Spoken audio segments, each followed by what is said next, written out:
Gente, boa tarde, um prazer enorme estar aqui, obrigada pelo convite, e muito feliz de estar com vocês. O Daniel é um grande parceiro da Globo, né, porque todas as gravações que a gente faz em externa precisam passar, né, pela chancela, pelo aval do Daniel. Fabiana também é uma parceira de longa data dos nossos canais pagos, do nosso conteúdo pago ali na Globo, no Modo Viagem, no GNT principalmente, no Sport TV. O audiovisual, ele é uma ferramenta de geração de desejo, né, de representação e de geração de desejo. Então, a gente nas telas, né, de todos os tamanhos, né, pequena, mesa grande, tela, a gente está sempre construindo conteúdos que vão representar, né, a nossa vida, a nossa história, a nossa sociedade, né, criar na ficção também, né, histórias, e gerar desejo. É o que a gente faz nas nossas novelas, é o que a gente faz nos nossos programas de variedades. E eu acho, você citou o Ainda Estou Aqui, eu acho que ele é um exemplo muito vivo disso, né? Porque ele leva para todo mundo uma história brasileira, e a Globo ela é um veículo, uma mídia, né, que se tornou conhecida no mundo todo por contar histórias e boas histórias brasileiras. Então, quando o Globoplay, seu primeiro filme original, ganha um Oscar, isso é muito representativo dessa nossa trajetória, com uma história que é brasileira. E aí você tem uma casa, né, que originalmente era uma casa que era no Leblon, e essa casa não existe mais, aí uma casa que é na Urca, representa na narrativa ficcional, baseada numa história real, uma residência daquela família, e hoje é um ponto turístico na cidade, ali na Urca, com uma série de debates, inclusive decorrentes do Ainda Estou Aqui, dessa casa. Então eu acho que o papel do audiovisual, como toda a geração de desejo e representatividade, no caso de incentivo ao turismo, isso é uma consequência, é onde a gente acaba sendo parceiros, né? Quando a gente escolhe uma locação, não é exatamente com essa intenção diretamente de fomento ao turismo, ela está a serviço da história, mas gera, obviamente, essa boa consequência para o lugar e para o local onde está sendo filmado, e por isso que as film commissions são tão importantes, né? Porque você fomenta aquele lugar, e por isso que isso é um negócio para as prefeituras e para as cidades. Mas em programas de variedade, que é o território no qual eu atuo há 30 anos, a gente usa muito as locações como conteúdo. Eu vou dar alguns exemplos recentes, assim. O GNT tem um programa chamado Papo de Segundo, que é gravado no Rio, em estúdio, e ele, na temporada de verão, a gente busca sair do estúdio. Então, por exemplo, a gente teve uma temporada em que a gente queria pé na areia, e a gente foi para um quiosque na praia de Grumari. Então, assim, é interessante porque você pega um programa de conversa, de debate, que acontece normalmente no estúdio, e no verão ele sai e vai para um lugar da cidade, que não é um lugar que nós, cariocas, né, conhecemos, eventualmente frequentamos, mas que para quem não é daqui, às vezes nem conhece Grumari, conhece Copacabana, conhece Ipanema. E cartão postal mundial. Então, assim, é uma forma da gente mostrar outros aspectos e outros lugares da cidade, né? Ou quando você busca um bar no centro, um Arcos da Lapa, para situar alguma determinada matéria, uma conversa, ou um programa, é uma forma de você usar a cidade como locação e como conteúdo, principalmente a serviço da história que a gente está contando, da conversa que a gente está promovendo. Boa tarde a todos. O momento da autorização ele é o momento mais comum, né, que é o momento do serviço público de autorização de filmagem, né, que a gente gerencia na Refilme, primeiro da Refilme Commission, mas muitas vezes a produção já chega antes, até para entender do ponto criativo, vamos dizer criativo, onde filmar, onde é possível, porque também não adianta nada o diretor, o roteirista, pensar num lugar e não conseguir filmar lá, por exemplo, né? Então, tem que saber se aquele lugar comporta toda a estrutura, tem que saber se comporta a estrutura, tem que saber que tipo de autorização precisa, tem que saber se vale a pena a dificuldade de filmar ou a facilidade de filmar naquele lugar. Então a gente faz essas conversas prévias com muitas produções, e é ótimo receber, às vezes, a direção ali para pensar junto as locações, os cenários daquela história audiovisual. No caso das autorizações, é uma coisa constante, até é bom começar a falar em números, né? A gente tem aqui na cidade 25 sets de filmagem todos os dias acontecendo aqui no Rio, né? Então, a cidade está acontecendo, a rotina está acontecendo, as produções estão acontecendo, como outras coisas também acontecem. Então, é possível, talvez, de repente você está dirigindo, você tem que fazer um desvio, mas nunca, obviamente, vai ter uma produção no horário do rush, no horário do trânsito, fechando uma avenida. Não vai ter, mas pode ser que tenha no final de semana, pode ser que tenha na madrugada, pode ser que tenha de manhã cedinho. Então, sempre tem produção acontecendo. E as autorizações, ela não é para a prefeitura ter que chancelar necessariamente ou analisar alguma coisa, mas técnica, para viabilizar mesmo, ou seja, justamente se você mesmo já apresentou da melhor maneira, você está lá com a sua equipe na rua, seja uma equipe pequena, seja uma equipe de grande porte. Audiovisual é indústria, audiovisual é dinheiro, você colocou lá, você tem pessoas contratadas que estão lá para filmar, para gravar. Imagina se aquele set de filmagem foi interrompido porque não tem uma autorização.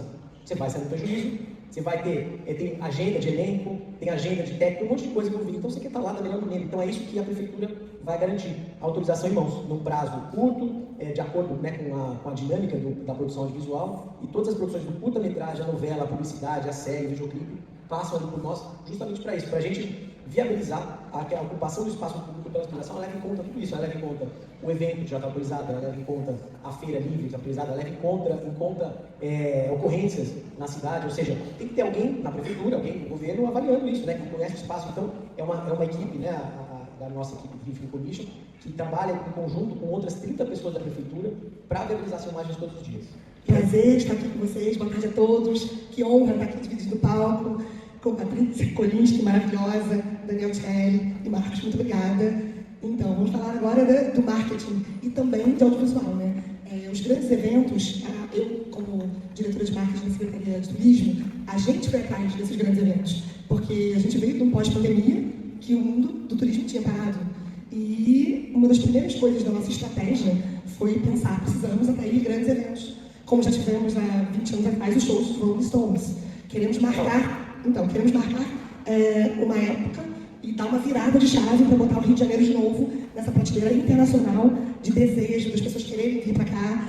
E a gente batalhou e correu atrás para trazer o show da Madonna, que 1.600.000 pessoas na praia de Copacabana, televisionado para o mundo inteiro, né? Globo, parceiro número 1 de todos esses mega shows, Globoplay, incrível fazendo isso e repercutir no streaming para o mundo inteiro, gente. Você imagina, as pessoas acessam o Globoplay de onde elas quiserem e isso faz com que fique o Rio de Janeiro nesse imaginário. Eu quero ir para o Rio de Janeiro. Então, isso faz parte da nossa estratégia de marketing. Trazer o grande show foi uma grande batalha, a Madonna, e um grande case de sucesso só de mídia espontânea. Da coletiva de imprensa foi mais de $50 milhões do dia da coletiva. Madonna foi um grande retorno para o Rio de Janeiro ter um mega show. Cara, a gente tem o Réveillon e o Carnaval, que mostram que o Rio de Janeiro sabe fazer grandes eventos e são televisionados então no audiovisual com excelência, junto com a TV Globo, com o Grupo Globo, Globoplay, com o streaming, com a internet, Globo.com, levando isso para o mundo inteiro, o que é fundamental na estratégia. Então a gente conseguiu, via Secretaria de Turismo, mandar essa carta convite com a Madonna. O prefeito Eduardo Paes falou, carta branca, secretária Dani Maia, vai correr atrás, foi. Madonna ficou doente, depois Madonna ficou boa de novo. E aí Madonna veio. Quanto tempo levou essa? 2 anos. 2 anos? 2 anos. Foram 2 anos. Com a equipe dela ou ela participa também? Não, com a equipe, mas com certeza a gente teve uma coisa assim que o Rio tem isso, né, gente? O Rio tem um brilho especial. Estou indo de outro estado, então o impacto que esses programas de televisão, de turismo, têm para o nosso turismo. Mas voltando ao show da Madonna, que deu 300 milhões na economia, a Madonna, então a gente tem toda a rede hoteleira, 98% de ocupação, não só em Copacabana, no Rio de Janeiro inteiro. Então aqui na Barra, no centro, em todos os bairros, então bares, restaurantes, e que o turismo ele impacta no mesmo momento, né? Trabalho e renda. Então, fazendo a economia girar e as pessoas ganharem dinheiro depois de tempos tão difíceis que a gente tem desafio e, na verdade, já estamos conseguindo isso. A média aumentou muito da presença das pessoas na cidade e isso tem muito do impacto audiovisual nos programas, no streaming, das novelas e também do Rio como cenário em filmes de Hollywood. O Rio teve mais diárias ano passado de gravações do que Paris. Então são dados muito importantes para vocês terem. Produções de programas gravados no Rio de Janeiro impactam mais de 60% na última pesquisa feita. Dos turistas internacionais, eles são impactados pelos grandes eventos televisionados e por todos esses programas. Então o audiovisual, quando a gente faz as pesquisas, já com o turista internacional, já demonstra a força que tem, seja na internet, na TV, enfim, para esse turista permanecer. Então, quando a gente trouxe prêmios de gastronomia ou outros eventos, ou porque assistiu um programa de televisão, eles falam, a gente quer levar a família porque é o Rio de Janeiro. E a gente está sempre concorrendo com cidades como Tóquio, Nova York e Rio de Janeiro. Os grandes shows, nosso carnaval, o Réveillon, colocar o Rio de Janeiro de novo numa prateleira muito alta no mundo do turismo. A gente está nesse imaginário, nas nossas campanhas, a gente não vende só os pontos turísticos, a gente vende esse desejo, a experiência, o bem-estar. Eles sabem que a gente vai entregar tudo isso. Né? O stand-up paddle na praia de Copacabana, Orelha de Tijucas, o voo de Asa Delta. E além de ir a Pão de Açúcar e ao Cristo, que são espetaculares, as experiências que o Rio de Janeiro entrega. Então, eles querem voltar. Você falou, trouxe o melhor exemplo, que é um exemplo que eu gosto de usar, e é o mais clichê possível, e é o meu mais importante possível, que é Nova York. Nova York é a primeira film commission do mundo, nasceu lá nos anos 60, e a gente vê o efeito, né, disso, a gente sabe claramente como é Nova York, pelos filmes que a gente viu, pelas séries que a gente viu, pelos videoclipes, etc. E o Rio, a gente é uma marca, a gente é muito forte no mundo todo, né? No Rio se filma há mais de 100 anos, né?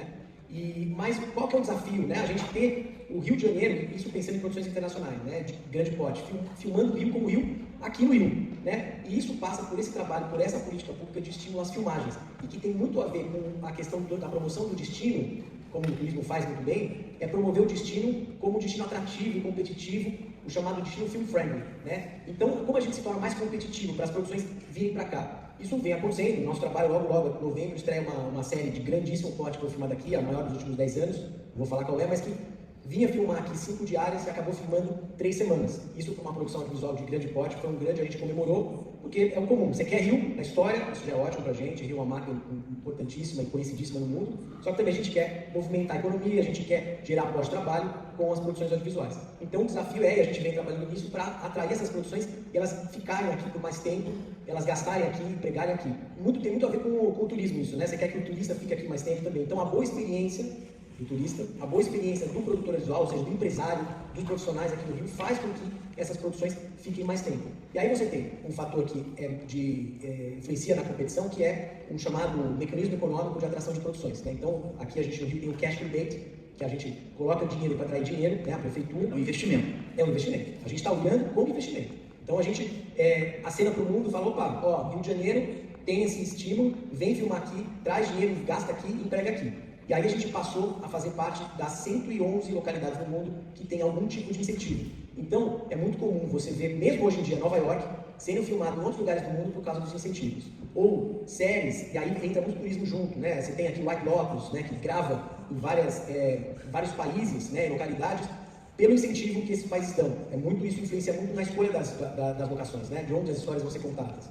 E assim você tem diversos outros exemplos. Agora, o próprio Emily in Paris, né, são exemplos comuns aí que todo mundo conhece. Emily está em Rome, né, está em Roma agora, né? Então tem também o incentivo da Itália para que a produção seja filmada lá. Mas a gente tem aí essa competição pelo mundo, mas é a boa experiência no final das contas que faz com que a produção fique aqui. Como a prefeitura acolhe um setor qualificado, profissionais qualificados, empresas produtoras qualificadas, infraestrutura de produção, né? Aqui pertinho a gente tem o Polo Cinevídeo, que é um complexo de estúdios, tem estúdios Globo, estúdio também da Record, ou seja, você tem aí uma infraestrutura de produção no Rio que é bastante competitiva para o mundo. A gente precisa promover o destino, e aí o turismo, a gente trabalha em conjunto para fazer justamente isso, para falar, Rio de Janeiro, a gente é essa marca maravilhosa, a gente é essa cidade maravilhosa, mas tem infraestrutura de produção, tem profissionais qualificados, vem filmar aqui. A gente tem, como a Fabi comentou, uma marca que é o Modo Viagem, que é um canal já longevo ali no nosso portfólio de canais e que está dentro do portfólio do Globoplay, e que ele é o lugar onde esses projetos de viagem, a casa desses projetos de viagem, e que acontece exatamente isso, né? Tem bem, a Fabi já fez vários, conosco Lavando a Alma foi um dos mais recentes, mas tem um que eu acho que alguns de vocês podem conhecer, que chama Brasil Visto de Cima. E é muito interessante porque ele é um projeto muito simples, né? Assim, se você pensar, são imagens aéreas dos lugares aqui pelo Brasil, e é muito sedutor, né? E aí esse é o Brasil Visto de Cima. Aí no GNT a gente tem o Avisa Lá Que Eu Vou, que é um projeto do Paulo Vieira, que ele é o pé no chão dos projetos de viagem, é o oposto do Brasil Visto de Cima, que é um projeto que ele fala sobre pessoas, né? Ele viaja para lugares através das pessoas desses lugares. Porque tudo isso que a gente está falando, né, de uma cidade, a cidade é feita de pessoas. Então, o Avisa Lá Que Eu Vou, ele é Brasil inteiro, e a gente busca exatamente aquelas cidades que têm pouca visibilidade, que são pequenas, né, pequenas mesmo, que tem aquelas figuras inspiradoras, e conversas gostosas, assim. E é um grande sucesso, a gente acabou de contratar aqui da temporada, que estreia ano que vem, é um grande sucesso, o Paulo é um grande ouvinte, um grande interessado nas pessoas, eu acho que ali a premissa é o oposto, você viaja pelo Brasil através das pessoas e desperta esse desejo de conhecer lugares. Eu estava até conversando com o Daniel, que na primeira temporada da Avisa Lá, a gente conheceu a cidade de Cabaceiras, né, na Paraíba, que é a Hollywood do nordestina, né, que é isso por causa do Alto da Compadecida, que filmou lá, você estava me contando isso, eu me lembrei do Avisa Lá, e é muito interessante como realmente você ter uma cidade e uma prefeitura que tenham esse olhar para o audiovisual enquanto um ativo, né, econômico, você transforma uma cidade. Acho que é isso. Eu estava lembrando quando vocês estavam falando também de um outro case nosso, que a gente está aqui falando das belas praias, dos lugares lindos de uma cidade, né, mas a gente sabe, né, todos os grandes centros urbanos têm suas mazelas, e no mundo inteiro, e a gente tem, talvez a nossa maior franquia no Globoplay, talvez não, a nossa maior franquia no Globoplay é uma série de ficção chamada Arcanjo Renegado, feita pelo Afroreg, que pega exatamente uma característica, né, de centros urbanos, que é a questão, né, das periferias, da violência, e transforma aquilo numa série de ação que não deixa a dever a nenhuma série feita por players internacionais, altamente competitiva, de altíssima qualidade. Então é esse olhar criativo da curadoria de conteúdo, seja na dramaturgia, seja em variedade, seja no entretenimento, que a gente tem. Como é que essas cidades nos geram histórias e como é que a gente conta essas histórias usando essas cidades e devolvendo para essas cidades também uma visibilidade, uma geração de desejo de conhecer e de mostrar que é muito mais do que aquilo que a gente vê de forma mais chapada, né, no noticiário, que às vezes assusta, né? Aí você não conhece aquelas pessoas, aquelas histórias que estão por trás dessas cidades. Porque o Rio você consegue ter uma diversidade de paisagens, rostos, pode contar qualquer história. Filme, qualquer roteiro, a gente pode rodar aqui. Você pode contar qualquer história aqui, e é isso que eu acho que até que complemento a resposta da Fabi, isso a gente tem que estimular a diversidade de histórias. É isso, você vai ter a história de violência, né, das mazelas da vida, você vai ter a história de amor, você vai ter a comédia, você vai ter um filme de extraterrestre, você vai ter de tudo, né, ou seja, todas as histórias, né, da vida, da ficção científica, né, os extraterrestres, ou seja, e aí você vai, e não só, para muito além dos nossos cartões postais, né, que atraem, mas se você, e a gente trabalha nisso também, se a gente promove o Rio só com os nossos cartões postais, por si só já atraem, quem não conhece a cidade fala, pô, mas o Rio de Janeiro é aqui. Não, o Rio de Janeiro é muito mais do que isso também, né? Tem outras coisas, outras paisagens muito mais, da mesma maneira, interessantes. Então, filmar aqui é muito, para o produtor visual, que é um empresário, né, que vai decidir, as empresas estão, né, são decisões negociais, né? Você vai junto com essas empresas estimular uma cidade viva, ativa, do ponto de vista do negócio, do ponto de vista da indústria audiovisual, com seus profissionais, e a paisagem, a cultura da cidade, o que o Rio tem a oferecer, o lifestyle carioca, né, que vende muito e que bom, né, vem sendo trabalhado há décadas, isso atrai, mas não basta só ser Rio de Janeiro para atrair, né? Tem todo um trabalho a ser feito, até porque Paris, como a Fabiana mencionou, está fazendo um belo trabalho, Nova York faz desde os anos 60, Madrid, Tóquio e assim vai. Então, a gente tem que estar uns passinhos à frente de muitas cidades, de muitas localidades do mundo. Mas é isso, tem que trabalhar do ponto de vista aí estratégico para atrair essas produções.